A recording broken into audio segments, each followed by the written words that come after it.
माननीय राज्यपाल के अभिभाषण क्रम संख्या 6 में केंद्र सरकार से 1,36,000 करोड़ वापस लाने की बात कही है और सही भी है, और हर एक राज्य को उसका बाकी पैसा मिलना चाहिए, उनका हक मिलना चाहिए। लेकिन अध्यक्ष महोदय, मैं आपके माध्यम से सरकार से पूछना चाहता हूं कि राज्य के सभी बैंकों ने मिलकर 2019 से 2024 तक 5,55,018 करोड़ रुपए दूसरे राज्यों को भुगतान करने का कार्य किया है।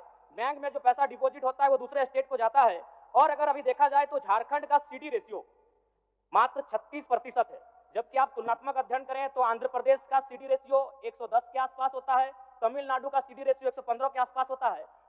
और सबसे महत्वपूर्ण बात कि बैंकर समिति के अध्यक्ष माननीय मुख्यमंत्री होते हैं। अगर इस पैसे को हम लोग बचा के अपने राज्य में ले आते हैं तो लोन के माध्यम से यहाँ के युवा, यहाँ के महिलाओं को अगर निर्गत कराते हैं तो बहुत बड़ी समस्याओं का निदान होगा। इसलिए मैं चाहता हूं कि सत्ता का ध्यान इस ओर आकृष्ट हो। मैं आगे, अध्यक्ष महोदय, राज्यपाल महोदय ने अपने अभिभाषण में शहीदों का जिक्र किया, शहीदों के विचारों को आत्मसात करने का जिक्र किया, लेकिन मैं कहना चाहता हूं कि शहीदों के उन्हें माला चढ़ाना, उनके विचारों को आत्मसात करने से कहीं ज्यादा जरूरी है शहीदों को सम्मान देना।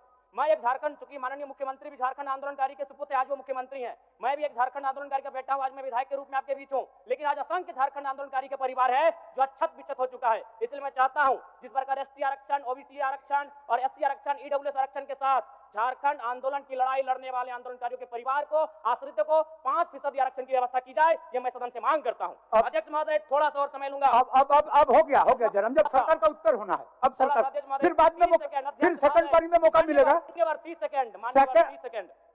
30 सेकंड। चलिए बोल लीजिए। राज्यपाल महोदय के अभिभाषण में इको टूरिज्म डेवलपमेंट कॉर्पोरेशन निर्माण की बात कही है, जो कि सराहनीय है, और मैं चाहता हूं मेरे क्षेत्र में एक पारासनाथ में पुत्री गढ़ी आता है और तेलिया डैम आता है, उनका उस दिशा में भी डेवलपमेंट करने की दिशा में आगे बढ़ा जाए। और सबसे महत्वपूर्ण बात जो झारखंड के नाम में छुपा है, झाड़ और खंड, झाड़ यानी जंगल, खंड यानी जमीन भूभाग, ये एक बहुत बढ़िया संबोधन अभिभाषण रहा महोदय, जिसमें उन्होंने जीएम लैंड की जो रसीद 2017 में रोकी गई थी उसकी रसीद पुनः काटी जाएगी। लेकिन मैं साथ ही साथ यह भी चाहता हूं, क्योंकि झारखंड में जितने भी उद्योग स्थापित हैं, चाहे वो रांची का एचईसी हो, सिल्ली का हिंडाल्को हो, सरकार का उत्तर माननीय मुख्यमंत्री जी, यदि 20-25 वर्षों के बाद उन उद्योगों की जमीन खाली पड़ी है, मुख्यमंत्री तो वापस कराई जाए, मैं आपसे ये मांग करता हूं। धन्यवाद। सरकार का उत्तर सेकंड हाफ में आपको दे देंगे, सिन्हा जी। हम आपको चिट्ठी लिख रहे थे कि सेकंड हाफ में आपको समझ देंगे, हम चिट्ठी लिख के भेजिए रहे थे, चलिए आपको देंगे सेकंड में, दूसरे पारी में देंगे आपको दूसरे पारी में देंगे, आप बोल लीजिएगा, दूसरे पारी में आप समेकित रूप से बोल लीजिएगा। हो गया? ठीक।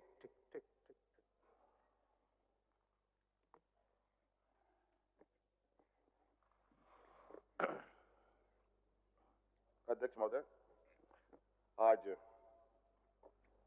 सदन